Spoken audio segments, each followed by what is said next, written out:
Good morning, everybody, and welcome to the highlight of human civilization. I call it Coffee with Scott Adams, and you could call it that too. If you'd like today's experience to be something that you could generally only get under medical care or doing something illegal, all you need to do is get a cup or a mug or a glass, a tankard, chalice or stein, a canteen, jug or flask, a vessel of any kind. Fill it with your favorite liquid. I like coffee. And join me now for the unparalleled pleasure of the dopamine of the day. The thing that makes everything better in your entire life. It's called the simultaneous sip. It happens now. Go.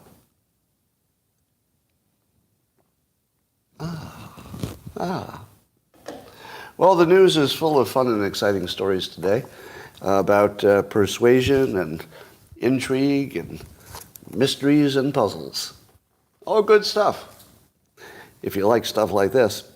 Well, does anybody do this? One of the funniest things for me is watching what Twitter puts in the trending box on the right side of the screen, if you're using the browser.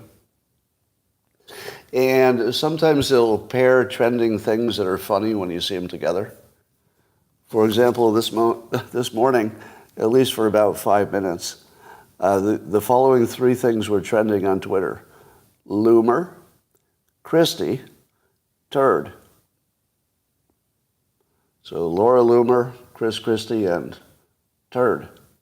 Now the funny thing about this is you automatically think it's about Amber Heard, right?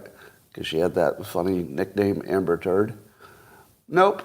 It just turns out that a lot of people were calling each other turds at the same time. It must be the word of the year. The word of the year is turd. It's trending. And I feel like it's applicable to almost every story. You could almost use as the headline of every story. Turd makes submarine that is not well tested. Right? Whistleblowers tell us about the turds in the Department of Justice. It works for everything. You can put it in every situation. All right, so today was funny. CNN is, of course, going to try to take down Jesse Waters. He's now target number one because Jesse Waters took over the Tucker Carlson spot, and that's the big media spot. Everybody wants that. So the story that CNN is running, like a whole big feature story on this. All right, imagine that CNN thought this was important enough for a feature, like a big piece, right? And then when it's done, you tell me. You tell me if there was anything in the story. Just anything. All right? But they tried pretty hard to take him down. Here's the story. That Jesse had some kind of a corporate event that he'd agreed to do, presumably some paid speaking thing. And he goes in, and at some point they say, but Jesse says he doesn't recall saying it, which is funny in itself. You know, I think he did say it, probably, but he says he doesn't recall, because it was literally just an offhand comment of some kind. And the offhand comment allegedly, reportedly, questioned whether Kamala Harris is really a woman. You know, he made some kind of joke about her gender identity. And so CNN reported that as, my God, it was, you know, people were just upset and they were beside themselves and, oh my God. Goodbye, Andrew. Now, do you think that there were many people in the audience who were offended by that? Feels like a national story, doesn't it? No. No, because there's nobody in the world who wouldn't know that was a joke. Kamala Harris is not even making any claims about her gender identity. It couldn't be more disconnected from anything that matters. I didn't hear the joke, but do you think it matters? No. People saying mocking things about a president and a vice president are the most normal thing you can do in America. So that was a big old nothing. So it was so much nothing that when Jesse said he doesn't remember doing it, I actually believe that. I actually believe it because it was such a nothing offhand comment. But they're coming for him. The funniest part about it is that the event that was scheduled right after Jesse Waters' talk was a woke brainwashing session. They all had to leave Jesse Waters and go immediately into one of those woke brainwashing sessions. I just thought it was funny that they scheduled it then. Well, speaking of wokeness continues to die in a whole variety of ways. We might find out some of it today, or maybe we already know. Yes, we do. Decision just came out. Affirmative action just ended. Affirmative action just ended. The Supreme Court just ruled. Now, I believe this only applies to college admissions. Can I get a clarification on that? It's only college admissions, right? So big congratulations to Asian Americans, who I think led that fight. Good job. Good job. Asian Americans coming through. All right. Wow. Wow. Wow.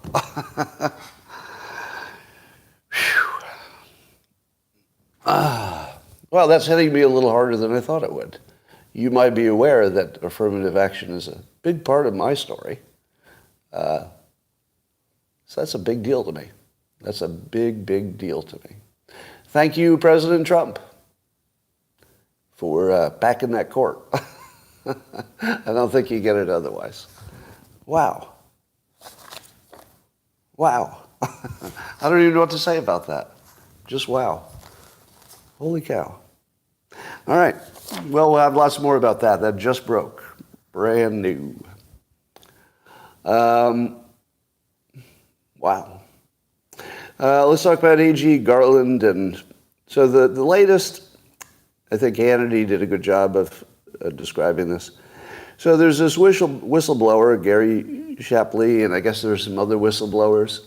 So at this point, we have super credible information that the investigation into Hunter's laptop was impeded. Very directly, very obviously, impeded. And there's not really much doubt about it, nor is there much doubt that Hunter was working his foreign sources and twisting their arms to give him money for what? I don't know, access, I guess, to his father. So we now have pretty much the most credible information you could ever have. Because remember, the whistleblowers are public, at least one of them, and the others seem to be confirming. We're not talking about some anonymous source. We're talking about somebody who was in the room and is in public, saying, I was in the room, and all these other people in the room are saying the same thing. And here's the document that says exactly what we were telling you. Is there something going wrong here that's like very wrong, and I don't even know how to capture it in my head? And it goes something like this. I think Biden could actually murder somebody on Fifth Avenue and get away with it. Am I wrong? He could murder somebody on Fifth Avenue and get away with it because he is right in front of us. Now, it's not murder, but it appears to be one of the biggest crimes I've ever seen. Name a bigger crime, right? I mean, without violence, if you take violence out of it, for a nonviolent crime, name a bigger one. Bernie Madoff? I don't think so. I don't think so. Bernie Madoff may have gotten more money, but his crime was definitely not worse than what we're apparently seeing, allegedly, right? Oh, Epstein? Okay, Epstein was worse. I'll give you that one. But who was covering up for Epstein? Maybe it's connected. Who knows? But I guess the thing that's blowing me away is that we talk about it, and then we go on like business as usual or something. I feel like this should be the least business as usual thing that ever happened. Now, I hate to do that thing where you flip it around and say, imagine if this were happening to Trump. But it kind of does apply, doesn't it? I feel like this time it applies. And once again, Tucker Carlson is shown to be prophetic, if not genius, that when he told us, for years he's been saying this, that whatever the Democrats are doing is what they're accusing you of. Basically, the Bidens were doing everything they accused Trump of. Colluding with foreign nations, taking money, tried to use the office as a money-making thing, trying to enrich his family business, the family. Every part of the accusation against Trump, every part, was exactly what they were doing for years. And the thing about it is, it's so abusively obvious, I don't know what to do about it. I actually don't know what to do. And I observe that nobody's doing anything about it. There doesn't, correct me if I'm wrong, there appears to be no action toward making this better. Now, I've heard that there's a possibility that the judge might not accept the plea deal, which I guess is the thing. They can do that. And the reason would be new information shows that there was something went wrong, especially because the prosecutor in the case was told by Garland that he could do whatever he wanted. He could bring the case in any domain he wanted. He had full authority. And then it turned out he didn't have anything like that. He couldn't bring the case in different states, and that's where it had to be taken. And so he couldn't pursue it. I just don't even know what to say about it. It's so mind-blowing that we just sit here and watch it like it's Tuesday. Oh, well, there's the president taking money from other countries, lying about it, covered it up. And we know it all. We know it all. We're not guessing about any of it. That's the weird part. I don't know. Anyway, at least with the Trump accusations, you can always say, well, they're unproven and stuff like that. And then it turns out none of them were true. But this is not a case of unproven allegations, is it? It's right in front of us. And still we do nothing. We're still talking about Joe Biden, the probable winner of the next presidential election. How? How in the world are we even having that conversation? The conversation should have long ago turned into he can't possibly win, so let's not talk about him anymore. Am I wrong? Should not the conversation have already changed to, all right, he's out, so we're really only looking at these other people now? And it didn't. It didn't change. Why? Well, part of the reason is the citizenry is completely disconnected from the news. We're only connected to the narratives now and the propaganda. We're not even connected to facts, not even a little bit. We hear them, they just don't change our actions, and that's strange. We're only changing our actions based on things that are obviously bullshit. Am I wrong? The only thing that changes how we act are stories that aren't true. So we're in a weird situation where we're all LARPing. It's not true, so we better go do something about it. But if it is true, not interesting. All right. RFK Jr. made a bunch of news, at least according to me, and on a bunch of different topics. So we have more clarity on some of his opinions. And I got to say, talk about hitting a base-clearing home run of persuasion. I don't know if he's going to win. Like, I'm not predicting he's going to win. But, oh my God,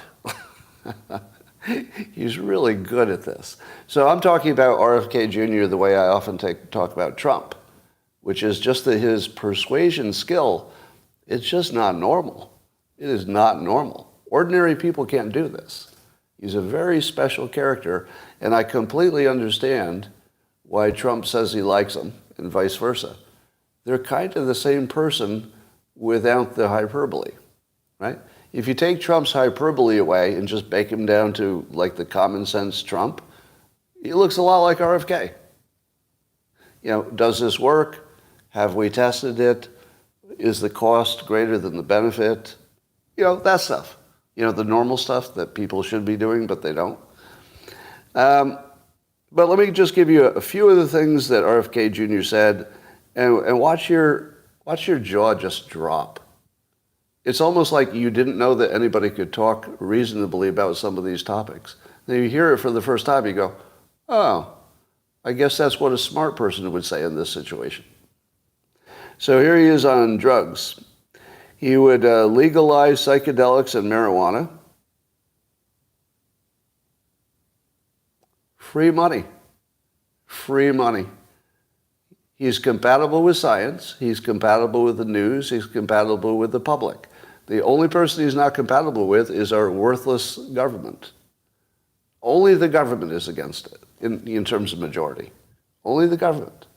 So he's basically saying, I'm for the people and against the government. Here's a good example. Your government doesn't want the things that science says will work, will fix your addictions. The psychedelics are really good for fixing depression, addiction, anxiety, a whole bunch of stuff. And he's saying, let's make it legal.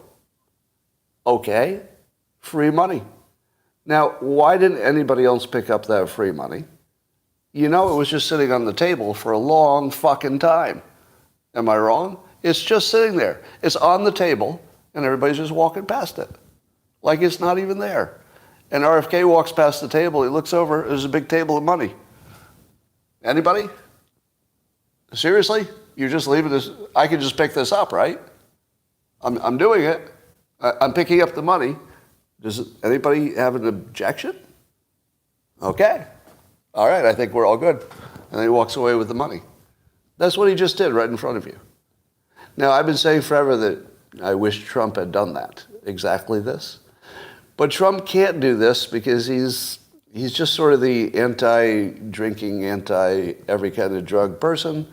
And I do respect that, actually. I respect Trump's, more absolutist take. I don't think he's right, but I do respect it. Yeah, so now there's a second part of this, which I think fits with it, which is RFK Jr. said he wants to build addiction, what do you call it? Healing centers for addiction.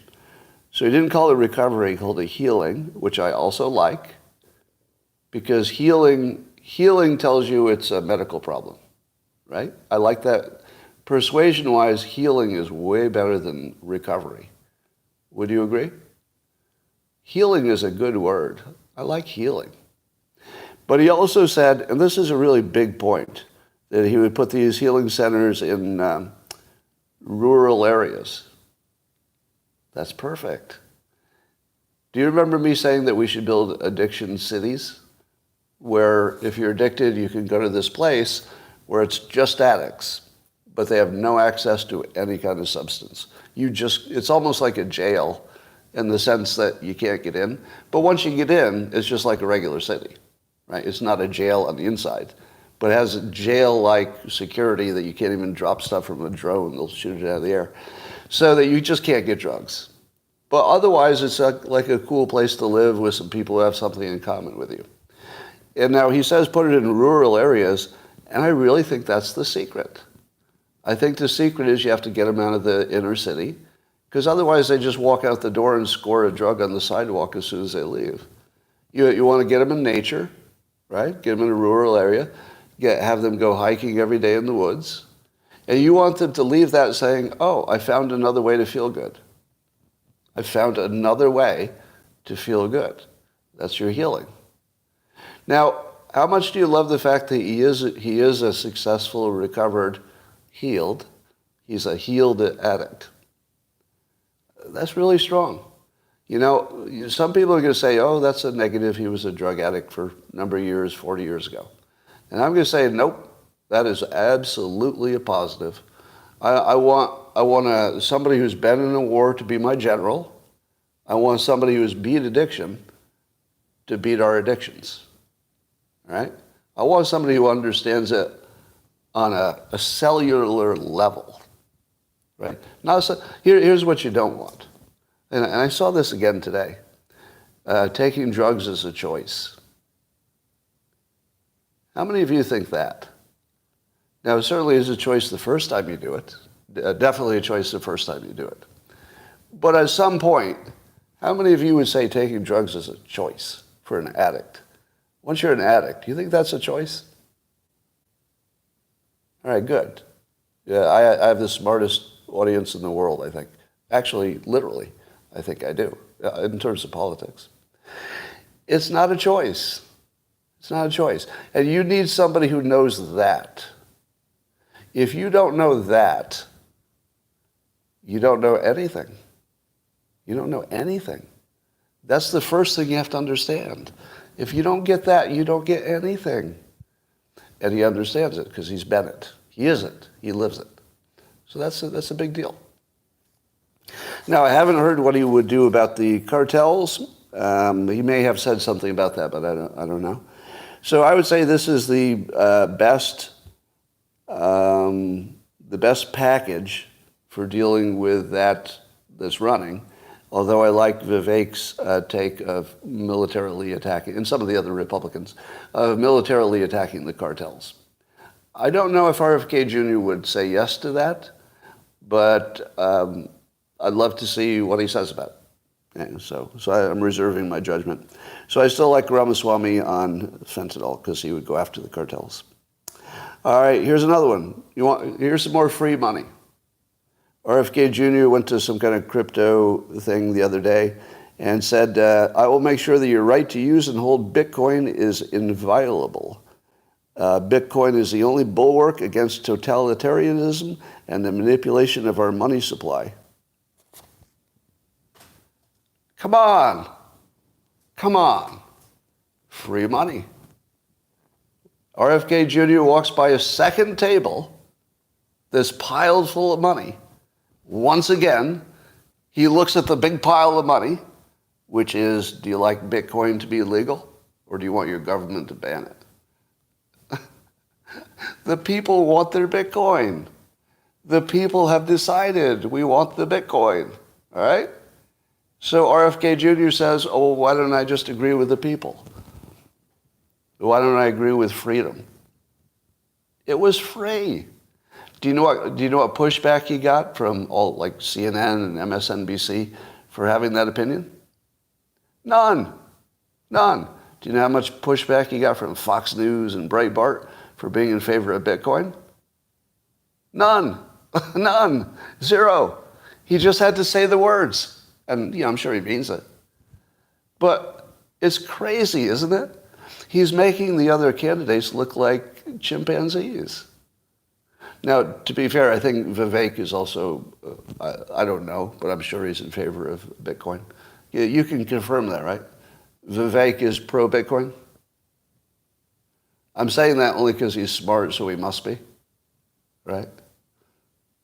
Got to be, right? Yeah, we just assume that anybody that smart is in favor of Bitcoin. Isn't that weird? Isn't it weird that you can know what Ramaswamy's opinion is on Bitcoin without knowing what his opinion is on Bitcoin? Isn't that fun? Because you just know he's the smartest guy in the race. So of course he's in favor of it. Of course he is. All right. So that's 2 piles of free money that RFK just picked up. Let's see what else he did. How about his opinion on climate change? Well, you hate that, don't you? Oh, don't you hate that? Ugh. Climate change? RFK Jr. is worried about that. Many of my audience are saying that's not something you should be concentrating on. Right? So a big mistake, do you think? Big mistake? Well, I don't know if you know what his opinion is, but his opinion is that he would let the free market take care of it. Now, what do you think? He'd let the free market take care of climate change. Damn it. He did it again. He did it again. He found the place that everybody agrees. Instead of telling us what the science is and then we yell at him, because that's a terrible move.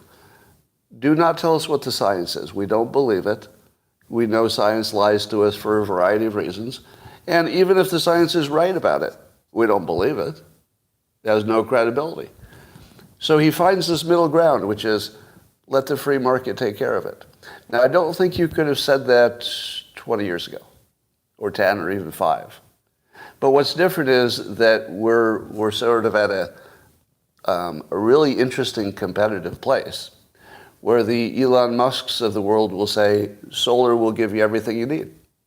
It's already cheaper than nuclear.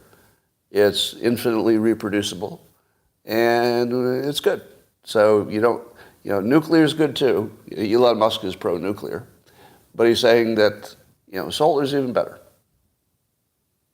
So I don't know if that's true, because here's my little economics lesson. Whatever is true today is irrelevant, because both solar and nuclear are going to be wildly changing in the next number of years in terms of their economics. Like one little breakthrough in batteries, and then solar rules, right? Just a breakthrough in batteries, and there are breakthroughs in batteries all the time. So just one big breakthrough in batteries, or how about this? One big breakthrough in recycling solar panels, which is hard to do now. Do you think there'll be no big breakthroughs where they can create a solar product that can be recycled, or maybe last forever, or something like that? Sure. Now, how about nuclear? Nuclear is uneconomical because of all the red tape. It's uneconomical because it's hard to get insurance, RFK Jr. says. And we build them one-off, like everyone's designed special, so it's impossible to improve, and it takes 20 years, and the overruns are 10 times that, and you got all these problems, right? All true. But every one of those problems is being addressed. And if you were president, you could probably do something to reduce the regulatory burden. So that would change the economics wildly. You could, although I don't think Trump did. I'll take a fact check on that. But I don't think Trump changed enough, or anything, if he did, about the nuclear regulatory environment. Maybe because those are state decisions. I don't know. I mean, there must be some way the federal government could come up with a single standard. But you could imagine that they could standardize the design, so that gets rid of the design questions. You could imagine they could reduce some regulations if the federal government pushed on it. You imagine that you could find a way to insure it, because France does. And you imagine that there might be a generation 4 that's coming that eats nuclear waste, doesn't have a risk of melting down. Those are all in advanced stages of development right now. So I don't think there's anybody who's smart enough who can do the economics or even the environmental risk of either nuclear or solar, because they're both moving like this. You get that, right? In the next 10 years, the economics of both of those are just going to be just all over the place. There's just no way to know. So under those conditions, where we now have a fair fight between the green energies and the nuclears and everything else, this is the year, just this year, 2023, where that's the strongest argument. Let the market decide. But if the market had been deciding since the beginning, I don't think we would have solar power where it is now. I don't think we'd have electric cars. I think there's a lot of things we wouldn't have in the green world if the government hadn't been subsidizing and pushing it. But they may have subsidized and pushed it enough so we now have a fully, legitimately competitive market. That's what it feels like to me. It feels legitimately competitive. Under that very unique situation, which never existed until this year-ish, you wouldn't just say, let the market take care of it. Because it wouldn't have happened. It just wouldn't have happened.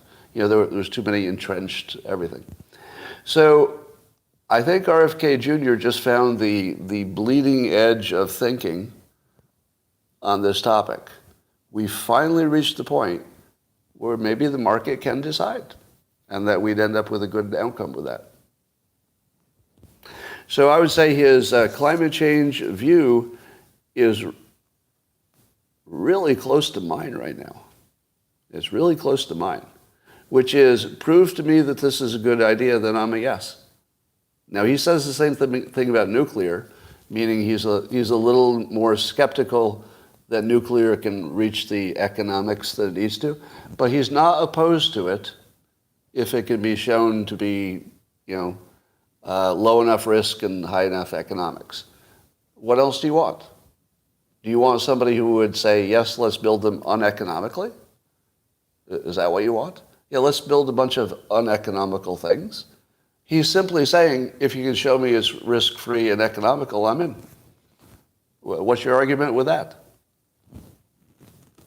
None. It's impossible to argue with that. He's actually finding all the high grounds on all the topics. He's finding every high ground.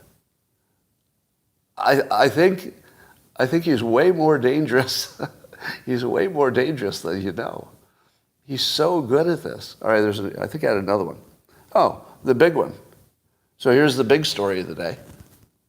So he was at this town hall meeting for News Nation. Elizabeth Varga was talking to him, and they had a medical doctor, stand up and ask a question. And the essence of the question is, why are you such a nut about vaccinations, basically. He didn't say that, but that was the essence of it. Science says these vaccinations are good. You say they're not. Why are you such a nut, right? Now, he's going to get that question everywhere. And then he answered it perfectly. I didn't know that he could do it. Now, if you were with me the other day, you saw me suggesting how he should answer that question. And I said he was not doing himself a favor he had a little mantra that he said a lot, which was, he said, I'm not anti-vax, I'm pro-science. Do you remember that? And I said, no, that's too conceptual, because everybody's pro-science, but it doesn't give you what you think, because they just disagree with what the science says. So I said that instead of, you remember my whiteboard presentation? I said that what he should say instead is, I'm not anti-vax, I agree with all Americans that we want these better tested. And then he said that. Exactly that. Exactly that. He said, I think all Americans agree we'd like better testing.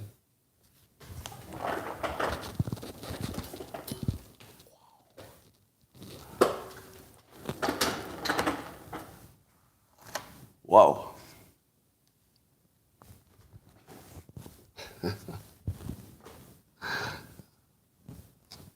There you are. That's all he had to do. Now here's the really interesting part. This gets way more interesting. He claims that the vaccinations were not sufficiently tested. What do all the scientists say? But they were. Why are you lying? They were tested. And then he says double-blind placebo tests.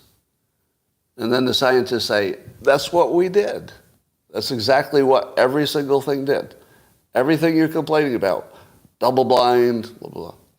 So then somebody explained to me today, so he tells a story about challenging Dr. Fauci to present him even one example, just one, where that's true.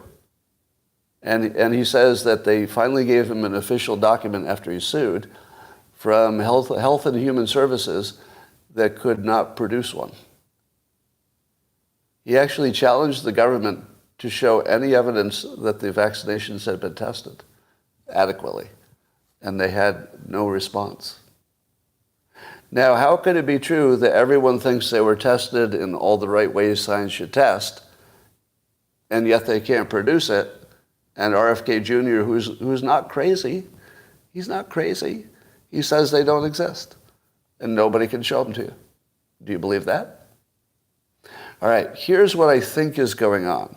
And this is based on a tweet from some anonymous person who had a take on it. But I think it's the right take. And it goes like this. that if you listen to what RFK Jr. says, he's talking about longer-term tests, whereas shorter-term tests were in fact done. So a short-term test would say, we followed this for, I don't know, a year or whatever it is, and we didn't see enough problems to stop it, so it's approved. I don't know if he would disagree with that, so I don't want to talk for him. But there is a suggestion that they were all tested for, the 6 month or 1 year, whatever it is, a shorter term safety test. But it was a full test. In other words, it was randomized, it was controlled. There wasn't necessarily anything wrong with the test. It was just short term. Now, RFK Jr. gives this following example. He says the chickenpox vaccination, I think I got the right one, or is it measles? Chickenpox. I think it was chickenpox. He says the chickenpox vaccination definitely stopped chickenpox. So that's good.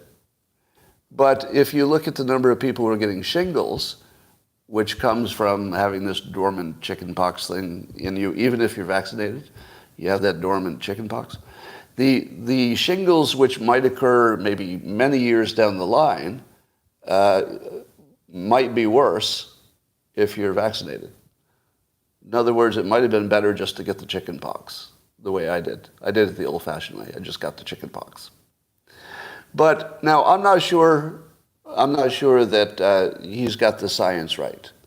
What I'm sure of is that we didn't do long-term tests of the products. So we don't know. Do you know if the rise in shingles is related to the rise of vaccinations decades ago? I don't know. Yeah. And by the way, you can still get shingles if you've been vaccinated or not vaccinated, I'm sure. But apparently shingles is more dangerous. So if you had known when you tested the shot in the first place, if you'd known that there might be, because I don't know, I'm just saying that some people say there's a correlation that should be looked into deeper, that maybe shingles is exacerbated by something we did decades ago. Shouldn't you study that? Is there any American who would not want to know the answer to that question? Is this shingles stuff related to anything? Every one of us. It's the ultimate high ground. Do you want to know the answer? Yes. Yes. Well, that's all I'm offering. So he's not offering that you shouldn't take the vaccinations or that you should. He's offering that you could know more about them. Fuck that guy, right?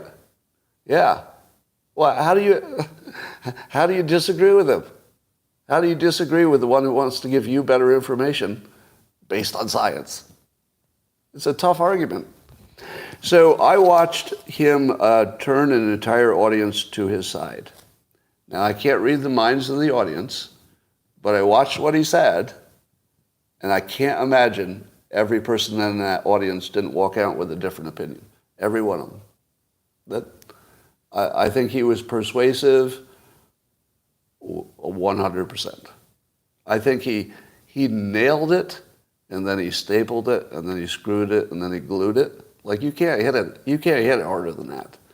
That was good work. And then he does it again. Here's more free money. Damn. He's really making the other politicians look like chimpanzees. I'll say it again. Every time he does some small, smart thing, you just say, nobody else could figure out how to do that? Are you serious? Nobody else could figure out how to do that simple thing. All right, here's another one. Here's something that no Democrat figured out how to do. At least that I remember. Maybe you can come up with an example. When asked about Trump saying that, he respected Kennedy, and, the challenge was that they're trying to get him to say something bad about Trump. And he said, here's the thing. I'm not going to say bad things about individuals.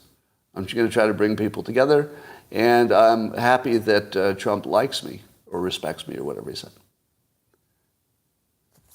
Big table, third table, free money. He just picked it up. I'm not even sure the Democrats need somebody who hates Trump, do they? They just want somebody to beat him.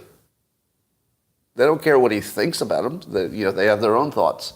I feel like that was just free money. Because what he did was he made it safe for independents and even some Republicans to be on his side.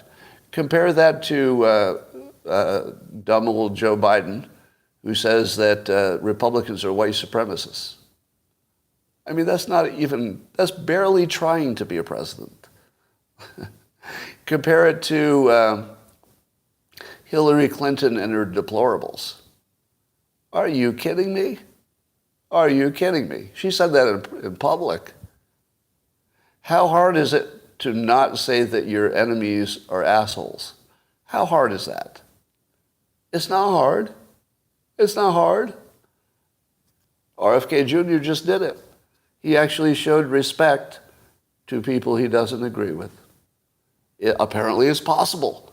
Apparently it can be done. And what does that do to you? Do you understand what that does to you? Principle of reciprocity. If you're a Republican, he just gave you something you wanted. And you didn't even ask for it. You'd never asked for it. He gave you something you wanted, which was respect. Don't you like that? He actually respected you, even when disagreeing. Very strong. It causes in you a reciprocity response that's very deeply built into your being. We're built to give back when somebody gives to us. That's how civilization works. It's like the basic glue of human civilization. Oh, you did something for me? I guess I can do something for you. He did something for you if you're Republican. He just told you you don't suck. And how nice is it to hear that from a Democrat? It's very, very nice. And it cost him nothing. Zero expense. Third big pile of money. 3 tables full of free money. He picked up all 3. Have you ever seen that? Now, honestly, he is exceeding Trump level of persuasion, which I didn't even think was possible. Now, Trump still has the wattage advantage. Trump can still, turn up the light in the room until you're all blind. Like, nobody can do that. He's still the king of getting your attention and, getting your emotions worked up, etc. But in terms of just, straight ahead, solid persuasion, damn, he's good. And what did Kennedy say on Biden? Well, he's a Democrat, right? Kennedy's a Democrat. So obviously he's going to say, obviously, he would say if Biden is nominated that he would support him, right? That's the obvious thing you say. He didn't say that. Yep. RFK Jr. said what every one of us can see. Biden is not ready for the job. He's just not up to it. He can see it, and he doesn't have to say it's because of age, because remember, he's not dissing people. Just when asked if he would support him, he said, we'll have to see. We'll have to see. Think about that. He just said something that's obvious and true, but we were trying to deny it. His own party is trying to deny that they don't notice that Biden really, he doesn't have the capability to do anything, much less president. He's beyond his sell-by date. And that is not personal. That's not personal. He's just past his sell-by date. If I had a choice of Trump as president or someone who is similarly effective, I would take the younger one. So I'm going to say the same thing about Trump as I do about Biden. Now Biden's he's gone. Trump still looks like he has everything going for him, but he's at a certain age. You got to play the odds, right? So I would say his opinion on Biden is exactly right again. It's exactly right. You wait and see. Because here's the thing he's not saying. What if Trump gets some legal problems and it's Ramaswamy versus Biden? Just think about this. If you're RFK Jr. And in a hypothetical world where it ended up being Ramaswamy against Biden, and it could happen, who do you think he'd back? Who do you think RFK Jr. would actually prefer to win the presidency? Ramaswamy or Biden? I actually don't know the answer to the question. I don't know. Because I think he'd like a little bit about what both offered, but would be worried about Biden's age, of course. So it was the perfect answer because it's accurate, it's honest, it comes across as honest. You don't think he's gaming the system. You really think that he's got an issue there. And that's what I want to hear. I want to hear that he's got an issue with his own leadership. Doesn't even have to be specific. It's all good. All right. Did you see the latest video of Biden trying to form full sentences? And it didn't work out at all. It feels like a repeat. I would play it for you, but now you've heard so many times that he confused Ukraine with Iraq twice in the last few days. I mean, he's just gone. He's completely gone. But you'll be happy to know that Ron DeSantis made some news today. Ron DeSantis. So the Ron DeSantis news is he just announced that he would abolish the departments of education, energy, IRS. So that was pretty exciting. He knows how to light up a room, that Ron DeSantis does. Now, I mocked Ron DeSantis for being boring, because he is. But I will say again, I have never been more optimistic about the country so long as Biden is out of office. Because I'd be happy with RFK Jr., even if I don't agree with some of his stuff. I would be completely happy with Ramaswamy as my president, and I would be quite happy with Ron DeSantis. I could live with a Ron DeSantis presidency. I'd be okay with that, because he's very effective. Newsom, I just don't think he has substance. He could end up being the president. There's definitely a path for him. But I feel that if you've got a... See, this is what I love about this year. RFK Jr. and Vivek may not get to the final competition. There's a good chance they won't, right? According to the experts, not according to me. But don't you think they're already changing the arguments? Don't you think they've shown us the way? Right, you can now see where we need to go, because both of them are painting a very clean picture of younger, more rational, less corrupt government. They've both given you a picture of that, and I think both could deliver that, or at least they'd try like hell. So I think that makes the people who are leading in the polls have to modify their game. If you're a Democrat now, imagine being a Democrat and knowing that your maybe champion is Biden. That's your guy, and you're up against Ramaswamy, maybe the smartest person who's run for president, like in my lifetime, maybe. Might be the smartest person who ever ran for president, who is also smart and effective, like can actually do things in the real world. That's amazing. How about RFK Jr.? Well, I don't know what he is, but he's certainly brilliant. He's persuasive like all get out. And he's a Kennedy, so maybe he gets that honestly. Carter was smart, but he wasn't Ramaswamy smart. I don't think so. I mean, I might be wrong, but I don't think so. I think he's unique. And I don't know. I just feel great about the ones who are pushing the ones on top. But I don't really think we're well served by very old men in the presidency. All right, some other news here. Just an update. I was telling you there may be a number of reasons why there's more trans people. Some of it might be where they just feel safer coming out. Some of it might be the food supply. Some of it might be that Who knows? Might be several different reasons. We don't know.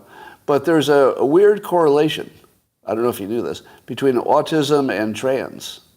Did you know that people with autism are more likely, or people on the spectrum, I guess, are more likely to be trans?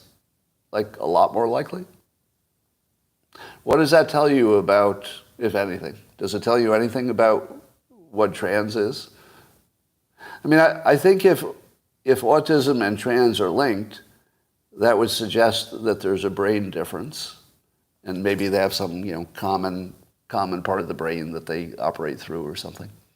But it would suggest that people are, in fact, what they say they are. Not all. I mean, it's clear to me that some people are being socially manipulated into a point of view they wouldn't have held naturally. But I think we all agree there's probably something real. We don't know the percentage to the trans situation.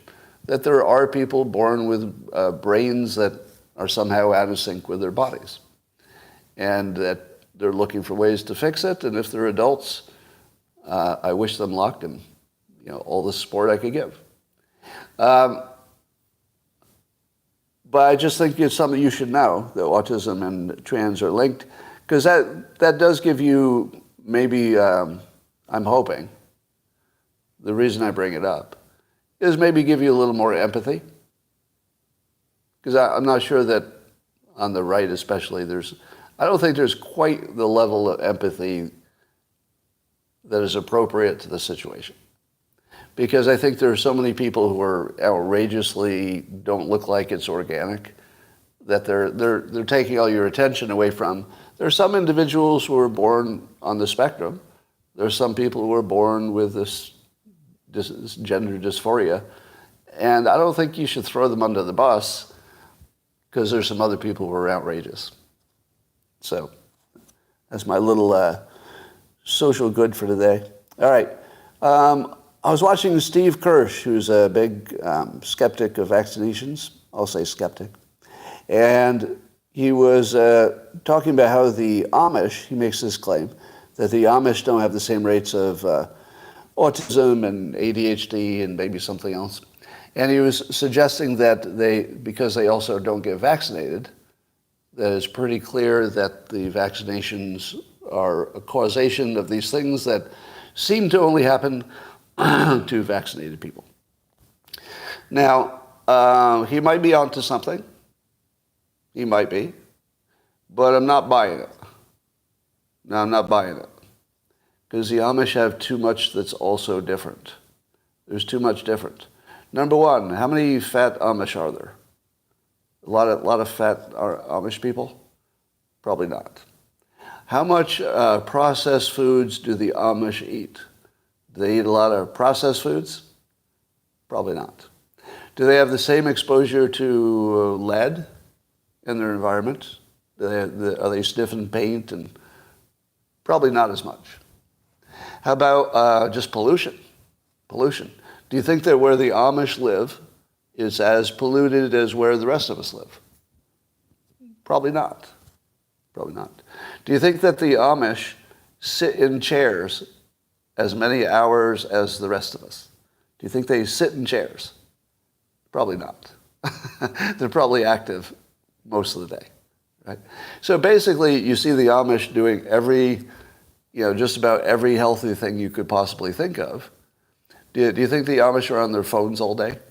Do you ever see the Amish? This is not an Amish person. This is everybody who's not Amish. Right?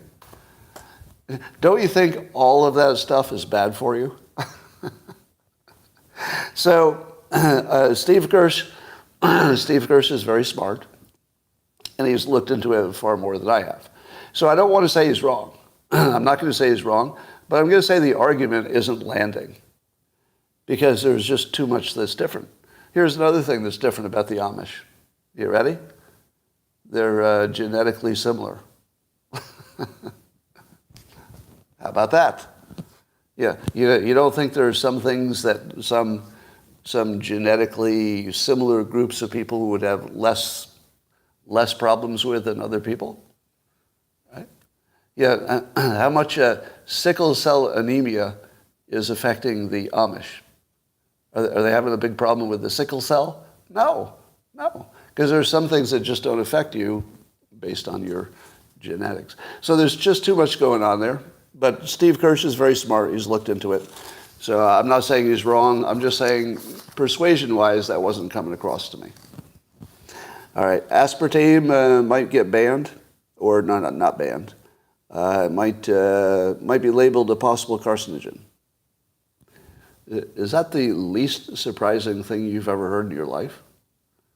The least surprising thing. I thought we'd heard bad things about aspartame for years, but maybe they had not been proven. I don't know, so that's happening. All right, here's another one for you. I saw a statistic that said 20% of Gen Z is LGBTQ. 20% of Gen Z, so that's people under 25. Do you see any problems with how they gather the statistics?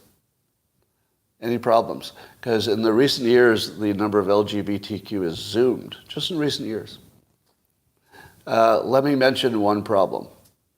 LGBTQ includes the B for bisexual. You know all women are bisexual now, right? I'm exaggerating. It's not all women, of course. Let me tell you the most common female opinion I hear under 25. You ready? This is the most common under 25 female view. Are you hetero or are you gay? I'm hetero, totally hetero. So you wouldn't have sex with a woman. Oh, well, I mean, it's not my first choice, but yeah, I mean, if I met somebody and they were like really hot, I mean, I could see it happening. So theoretically, even though you're hetero, you're saying if you met the right woman, you could be in a relationship with her. Oh, yeah. In fact, when I was younger, I had a long relationship with a woman. But you're hetero. Yeah, I'm hetero. How do you even determine who's bisexual in 2023? In 2023, the most common answer under 25 is it doesn't matter if they're male or female. If I fell in love, I fell in love. That's the end of my story. So is that bi? What is that? I have a feeling that there may be some number of people, young women in particular, who are identifying as bi, who in another time would have identified as hetero. I'm not sure of that.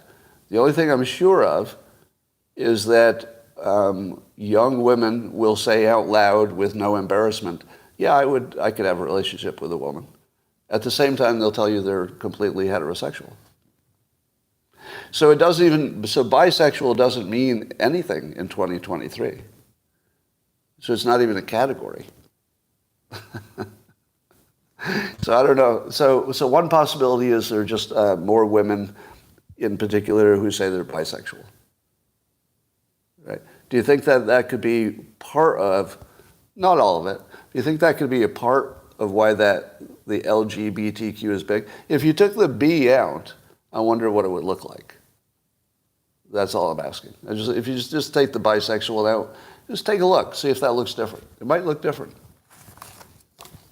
Yeah, the prisons are full of it, exactly. Let's talk about Prigozhin. So it's dangerous to be a general over in Russia lately. So there's a rumor that the leader of, I think, the Air Force, Russian Air Force, Surovikin, may or may not have been in on the plot with Prigozhin, and now Surovikin has disappeared, meaning he's not in public. And then there's another general, what's his name, Chief of General Staff, Valery Gerasimov. And he has not appeared in public lately either. So the Kremlin watchers are looking at the generals who seem to be disappearing, and they're assuming that Putin is doing some purging. He's trying to figure out who was on the other side and getting rid of them. So that's probably happened. And there's some word that Surovikin knew in advance about the rebellion. So that alone would be sketchy if he didn't tell Putin in advance. All right. And that the thinking now in the news is that Prigozhin planned to seize 2 top military officials. You know, he was after, I guess Gerasimov was one of them. And the other was, what's his name, the head of the military over there? Shoigu. Yeah, Shoigu. By the way, I'm really enjoying the Russian last names. Does anybody have that experience? Like, in order to talk about it, you have to get their names. But I love all the Russian last names. They're fun to say. Prigozhin and Shoigu and Gerasimov. Like, is it my imagination, or they all have like awesome last names that are fun to say? This has nothing to do with anything. It's just, you know, it's not true of every language, right? You know, German doesn't sound like the most pretty language. You know, Tagalog, that's hard on the ears.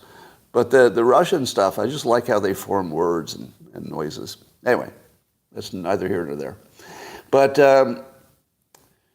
so do you remember my prediction that was the opposite of everything in the news? Do you remember when Prigozhin's personal plane took off and then it flew to Belarus, and then the news said that he went to Belarus? All of the news said that. And then what did I say? Do you remember what I said? I said, no, you only know his plane went there. You're never going to see him again. I told you you'll never see him again. His plane went there, but you're never going to see him again. Do you think you would have seen him by now if you were going to see him in Belarus? You don't think he would have taken a selfie in Belarus? You don't think that there's any source in Belarus that could confirm that, oh yeah, we saw him, he was in his car, anything. All right. So here's how the Wall Street Journal is describing it. So I hope I wrote it down. It says, well, I'll just tell you what it said. I think it was the New York Times that said today that his plane went to Belarus. That's how they described it. His plane went to Belarus. Do you know what they're leaving out? The passengers of the plane. So now the news is starting to walk it back. You can watch it happen. The news will walk it back from Prigozhin went to Belarus to his plane went to Belarus.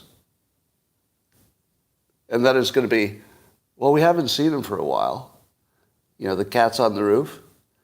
Well, yeah, his plane hasn't been doing much in Belarus. His plane has never taken off again. It's been dismantled for parts. No, that's not true. But is anybody ready to give me the win on this, or is it too early? I say he's gone forever. You'll never see him again. You'll never see him again. Anybody want to take that bet? Because if he's in Belarus, you're totally going to see him again.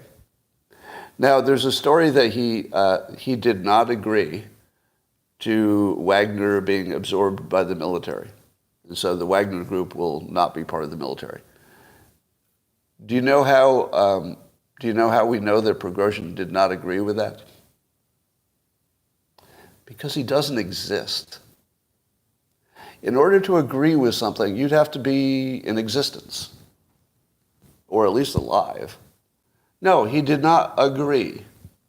You know what would be really would be shocking news? If you heard he agreed to something. If you hear he doesn't agree, that could include he's dead. If you hear he agreed to something new, well, that would imply he's alive. So I'm going to predict he won't be agreeing to anything. But you might hear again, a few more times, that there are some things he didn't agree to, being dead and everything, that would contribute to his not agreeing. So I don't know if he's dead. He's more likely in prison being interrogated to find out who all the... Wouldn't you assume? Don't you assume he's being tortured to find out who the other traitors are? Yeah. Yes, he's being tortured to find out who the other traitors are. Because you wouldn't kill him. There's no way you'd kill him until you found out who he was working with on the inside. No way. There isn't the slightest chance Putin wanted him dead yet. Yet. But he's as good as dead. All right. I heard Kash Patel say that Russia would come out ahead because they get all those Wagner fighters, maybe even from other countries where Wagner is in other countries. And that big new fighting force of 25,000 fighters would be joining the fight, and it would make it tough on Ukraine. I don't believe any of that. I think the Wagner group is now irrelevant to the fight with Ukraine. I think they're too unorganized, and maybe some of the fighters will disperse, but apparently they're not keen on joining the army because the army would basically just kill them, or there's a high chance it would be fragged or something. So I don't see that Wagner will be a benefit to Russia going forward, at least for a while. All right, and my last point, I don't know if I agree with this or not. Legumes are really good for you. And if you eat lots of legumes, you would be like the people who live to 100. So apparently there are a number of places around the world where they live to over 100, far more likely than in other places. And apparently one of the things they have in common, these long-living people, is legumes. Beans, and garbanzo beans are especially good, I guess. And then it said garbanzo beans have lots of magnesium. What? I'm starting to think magnesium is like the secret to life or something. So get your fart-filled legumes, and you know what I need? Here's what I need. I've not looked into keto, but I've been trying to reduce my access to anything with sugar in it, and I feel way better. Yesterday I DoorDashed some stuff that was mostly carbs and had way too much sugarish stuff in it, like sauce, and I didn't feel as good. But when I eat low sugar, like just broccoli and a fish or something, I feel great. Feel great all day. Big difference. But beans are not really like super easy because they're either in a can, and I don't know, that's a turn off to me, or they take a long time to, soften them up. So here's what I want. I want a store that only sells me food that doesn't have sugar in it. And that includes fruit. I want to walk into the store and they just don't even sell it. It's like every single thing just doesn't have sugar. I just want that store. Is that paleo? Yeah, I tend to not look into the specific diets too much. I mean, once I found that a Mediterranean diet was good for you, I felt like I didn't need to know too much more. But just getting a Mediterranean diet's a lot of work. Like I'm in California in a high-end kind of a place, and it's hard to get healthy food. Even if you want to pay extra, it's just hard. It's just hard to do. Anyway, but beans are good for you. I like to make sure that my audience gets healthier and smarter every single time they listen to me. And I think today is one of those days. Don't you feel healthier and smarter already? Yeah, of course you do. Let's do a closing sip for the YouTube people. I'm going to say goodbye in a moment. Anybody want to do a asynchronous sip? Sure you do.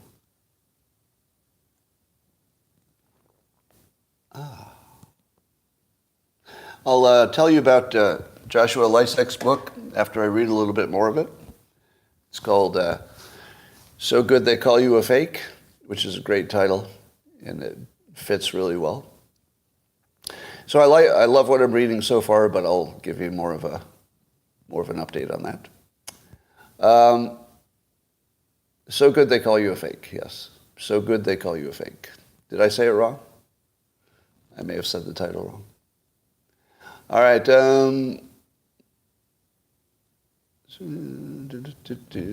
All right, YouTube. That's all for now. And no, I don't put sugar in my coffee. No, who? No sugar in coffee? Ah.